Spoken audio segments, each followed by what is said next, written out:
Amados, graça e paz.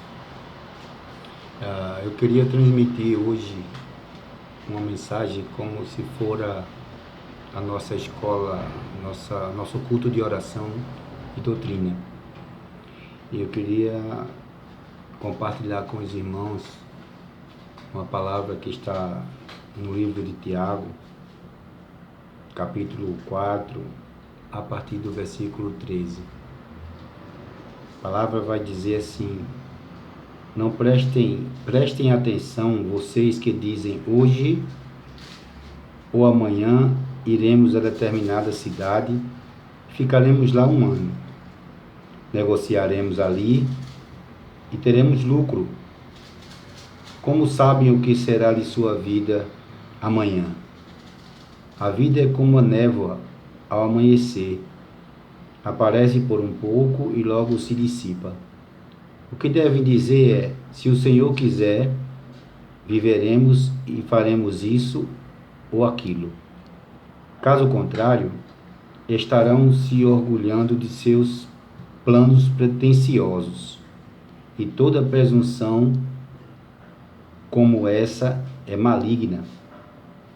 Lembre-se de que é pecado saber o que devem fazer e não fazê-lo. Há pouco nós tivemos a nossa festa de final de ano, 31 de dezembro de 2019. E naquela ocasião nós comemoramos a passagem de ano, e durante a comemoração houve grande manifestação de alegria, as pessoas se confraternizando, e cada uma no seu momento de êxtase, de alegria, de prazer e de gozo, por ter conseguido ter atravessado todo o ano de 2019, estavam se confraternizando e cada um dizendo: Feliz Ano Novo, Feliz Ano Novo. Abraços, beijos, alegria, prazeres, sonhos, idealizando um ano de 2020 fantástico. E de certa forma até muitos afirmando que seria um ano de paz, de alegria, de felicidade para todos. Na verdade, esse seria o prazer, realmente, o desejo de cada um de nós, que o ano fosse exatamente como nós estaríamos comemorando naquele momento. Nenhum ser humano tem a ideia do que seria o ano, mas mesmo assim estava comemorando como se fora um ano maravilhoso. Muitos dizem ano novo, vida nova, e entram com esta ideia e muitas vezes até com a certeza de que o ano será bom, novo, de novidade e bom. Mas acontece que a trajetória da história da vida, ela nem sempre depende de nós, ou quase nunca depende de nós. Eu sempre costumo dizer que o mundo humano, ele interage com o reino espiritual, com o mundo espiritual, e que existe o reino espiritual do bem, o reino espiritual do mal, e que nós escolhemos a quem queremos deixar governar o nosso mundo, se o reino espiritual do bem ou o reino espiritual do mal. E aí seremos governados, vivendo um mundo de interação, mundo humano versus mundo espiritual. E nós aprendemos nesse texto que o Tiago vai dizer que nós não deveríamos confiar em nossos próprios destinos, podemos dizer. Porque nesse contexto aqui, eram os mercadores itinerantes que dependiam de sua assertividade pessoal como solução para a sua pobreza e baixa posição social. Então eles tinham a certeza de que se saíssem para o trabalho, saíssem para conquistar, saíssem para ganhar, negociar, eles iriam ter lucro suficiente para ter uma independência financeira e um valor social. Eles atribuíam que se eles conquistassem aquilo que almejavam, iriam ter grandes valores de recurso financeiro e automaticamente seriam reconhecidos pela sociedade. Então eles tomaram a decisão de saírem em conquista dos seus objetivos. E o que dá a entender que a exortação de Tiago é que eles saíram em busca das conquistas, dos sonhos, das realizações, sem dependência de Deus. Iremos conquistar, trabalhar e conquistar. E sem a dependência daquele do Todo-Poderoso, daquele ser chamado Deus que é presciente e sabe todas as coisas, onisciente, onipotente e onipresente, o qual nós devemos entregar nossa vida para que vivermos uma vida dependente dele, deixando ele guiar a trajetória da nossa vida, deixando ele conduzir, deixando ele sonhar por nós, planejar nosso futuro, projetar aquilo que desejamos, porque tudo que vem de Deus é bom. Viver na dependência de Deus é a maior sabedoria que o homem pode ter. Por isso que é importante não ser nércio, não ser ignorante, porque na verdade é o que Tiago está dizendo aqui. Não sejam ignorantes em relação ao conhecimento de Deus, aos planos de Deus, aos projetos de Deus. E ele ainda exorta que tal homem que age dessa forma, ele é orgulhoso. Ele está se orgulhando dos seus planos pretensiosos. E ele diz que toda presunção como essa é maligna. Então a falta da dependência de Deus e a autossuficiência humana para Deus é maligno. Lá em Jeremias capítulo 17, versículo 5, Deus vai dizer: maldito é o homem que confia no homem, que faz do seu braço mortal a sua carne forte. Então, Deus está querendo dizer naquele contexto que o povo de Israel estavam construindo suas imagens de escultura e ao mesmo tempo, com a mão que eles construíam, eles também adoravam ao mesmo tempo. Reverenciavam as imagens de escultura que eles mesmos construíam com o braço forte deles. Passavam a depender daquela imagem construída. Passavam a ter confiança daquela imagem construída. E Deus chamou aquele ato, aquela compreensão consciente de maldito. Porque Deus sempre se mostrou como um Deus em Israel e sempre desejou ser o único Deus de Israel. Tanto é que é um dos mandamentos de Êxodo capítulo 20. Só a teu Deus adorarás e só a ele prestarás culto. Então esse mandamento foi imposto para Israel, para que Israel vivesse na dependência do único Deus. E quando você, eu ou o próprio Israel desviamos a compreensão desse Deus, nós o abandonamos.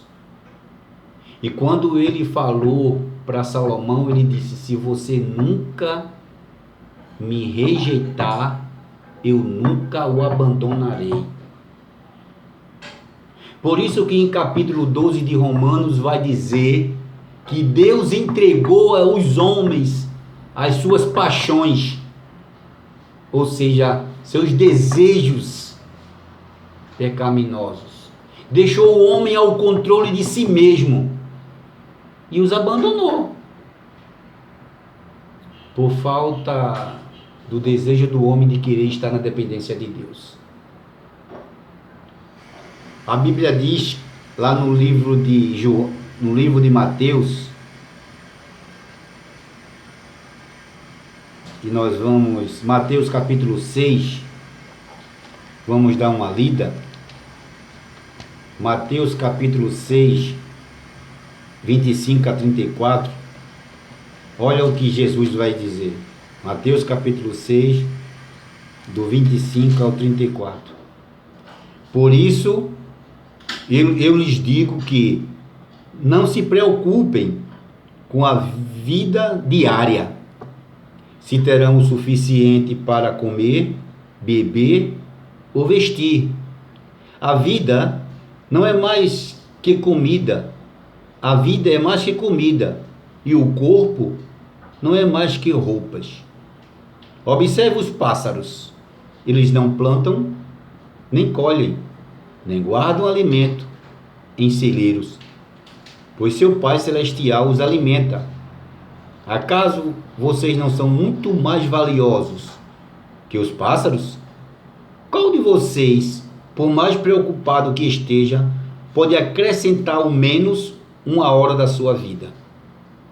E por que se preocupar com a roupa? Observe como crescem os lírios do campo. Não trabalham, nem fazem roupas. E, no entanto, nem Salomão, em toda a sua glória, se vestiu como eles.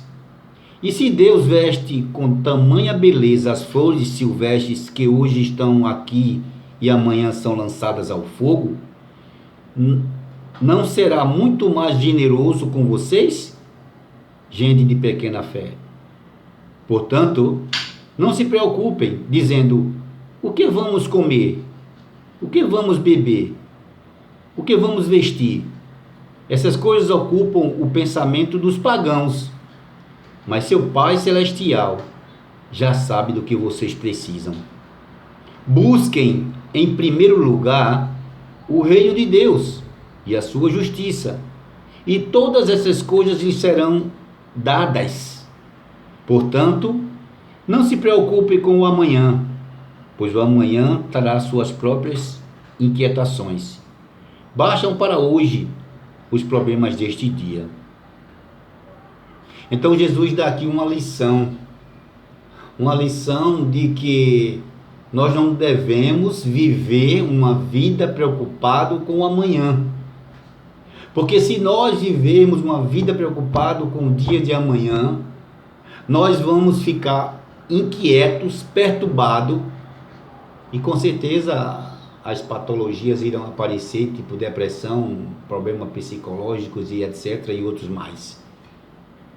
E que vai gerando outras patologias dentro de nós, por causa da aflição, da angústia, do desespero, da amargura, sempre preocupado com o amanhã. E a orientação de Jesus é que nós não devemos nos preocupar com o amanhã, pois o amanhã trará suas próprias inquietações.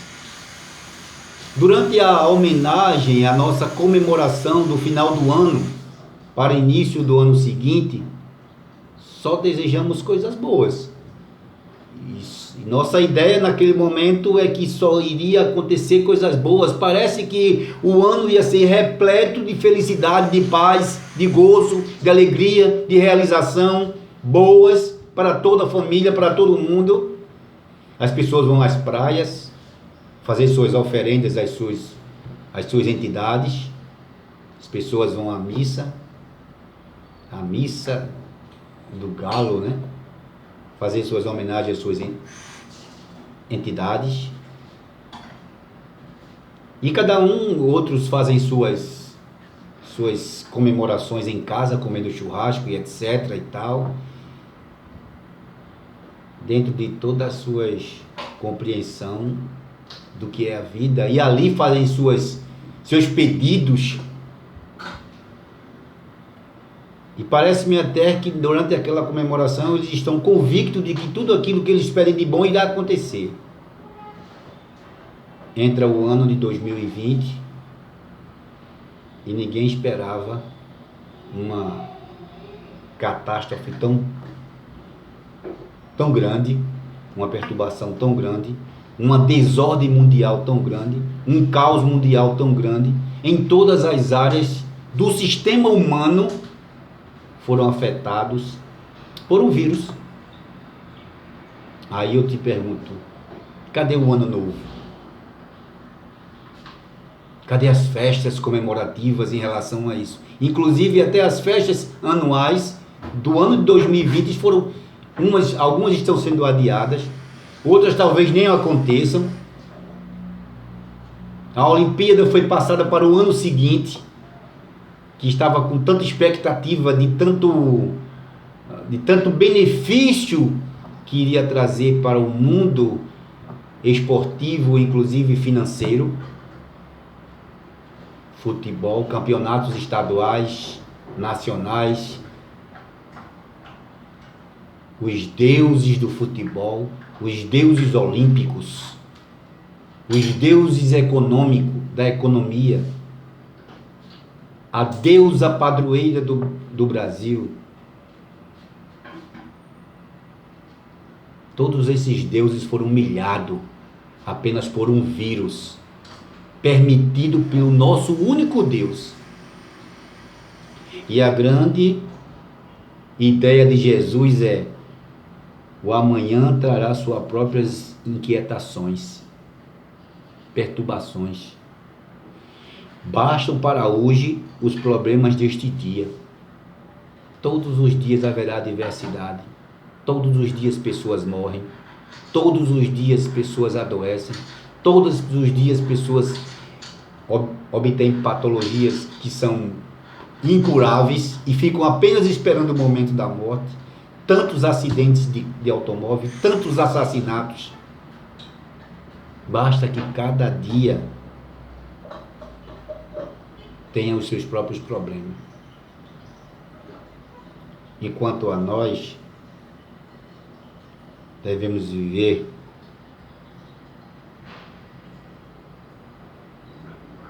na esperança do porvir, na nossa vida eterna prometida por Deus, porque essa é a única e verdadeira promessa. É tipo, no mundo teremos aflições, mas tende bom ânimo, eu venci o mundo. E aquele mundo ali é sistema, cosmos, é governo humano. Ele venceu para nos fazer vencedor. Então nós não devemos ter nossa compreensão de realização do ser olhando para o sistema, olhando para o mundo. Nossa compreensão de realização está em Cristo, na vida eterna, no porvir. Quando Jesus fala, busque em primeiro lugar o reino de Deus e sua justiça, essa palavra no grego significa zeteu, que é procurar a fim de encontrar. Busquem em primeiro lugar, procurem a fim de encontrar, com toda dedicação. Por isso que Jesus vai falar em Marcos 12, 28 a 31. Amarás o Senhor teu Deus de todo o vosso coração, de toda a vossa alma, de toda a vossa força e de todo o vosso entendimento. Esse é o zeteu no grego. É procurar a fim de encontrar, com toda dedicação, com toda a força. Empenhar-se em procurar para descobrir pelo pensamento, meditação e raciocínio. Então isso é que deve estar a nossa prioridade, em viver em busca do conhecimento de Cristo na cruz. O que Cristo produziu na cruz para nos dar por herança. Essa é a nossa luta, essa é a nossa dedicação, essa é o que deve ser acima de tudo. Por isso que Jesus chamou Pedro de Satanás, porque Pedro estava egoisticamente desejando que Cristo ficasse ao seu lado, porque ele via em Cristo a proteção de sua vida. Quando Pedro vai dizer: não, Senhor, tu não pode morrer, tu tem que ficar comigo. E Jesus vai dizer: arreda de mim, Satanás, tu não cogita das coisas do céu, mas sim das dos homens. A palavra cogitar significa habitar a mente em, projetar a mente em. Então a ideia de Jesus ali era que Pedro deveria estar com a mente projetada no conhecimento do reino do céu. E Pedro egoisticamente estava pensando apenas nele, em não querer impedir um plano de Deus que estava em Jesus, que seria sua morte, sua crucificação e sua ressurreição. Aonde está a sua mente, irmão? Projetada aonde? Preocupado com o quê? Dependendo do que sua mente está pensando, desejando, projetada em, Jesus pode chamar você de Satanás, como fez com Pedro. Pedro não estava endemoniado. Jesus atribuiu a Pedro a Satanás um sentimento humano de Pedro. Pensa bem, irmãos. Jesus é a nossa esperança. Jesus é a nossa paz. Quando Jesus fala que é a paz que ele não dá a paz que o mundo a dá, ele está se referindo à reconciliação do homem com Deus, que através do sangue dele na cruz. Essa é a paz verdadeira, não a paz histórica. A paz eterna é a que Jesus, ao morrer na cruz, reconciliou o homem com Deus. Esta é a verdadeira paz. Deus agora está conosco por meio do sacrifício de Cristo. Ele não nos abandona, como ele abandonou aqueles que o desprezaram. E ele entregou cada um às suas próprias concupiscências, seus desejos. Deus está conosco. Emanuel, Deus conosco, por causa do sacrifício de Cristo. Procura viver meditando dia e noite na palavra de Deus, na promessa de Deus que está em Jesus, na revelação do Espírito Santo. Porque quando Paulo vai dizer em Efésios 3, 16 e 17, ele vai dizer que o Espírito Santo habita no homem interior. E ao habitar no homem interior, no 17, ele vai dizer que no 16, ao Espírito Santo habitar no homem interior, ele traz Cristo para o nosso coração, o centro do nosso ser. Então, nós não estamos só, não vivemos só. Eis que estou convosco todos os dias, até a consumação dos séculos. Quando o século terminar, começa o mundo vindouro, a cidade santa, a nova Jerusalém, que vai dizer em Apocalipse 21, 3, Deus será nosso Deus e nós seremos seu povo. E Deus vai habitar conosco. Uma imagem figurada. onde nós vamos ver a face de Deus. Nós vamos poder abraçar e beijar Deus, porque Ele vai ser o nosso único Deus. E lá não haverá mais pranto, mais choro, mais morte, mais dor, mais tristeza. Não haverá mais coronavírus para perturbar a humanidade. Não haverá mais abominação nenhuma, porque o próprio livro de Apocalipse vai dizer que abominação nenhuma entrará no céu. E nós vamos entrar como filho de Deus, por meio da adoção de Jesus. E vamos poder ter o maior prazer de que nunca tivemos na vida, em abraçar e beijar a pessoa de Deus. Paulo vai dizer em Coríntios: olhos não viram, ouvidos nunca ouviram,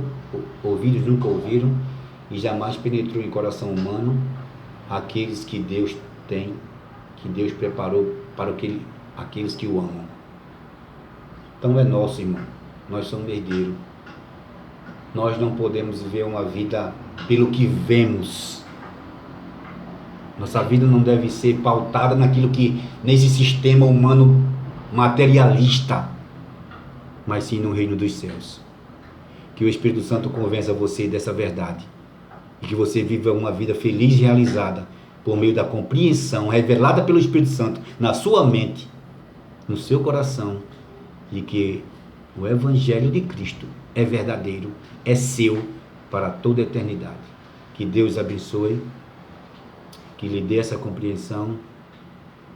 E se Deus quiser, domingo, talvez estaremos todos juntos no culto de adoração a Deus.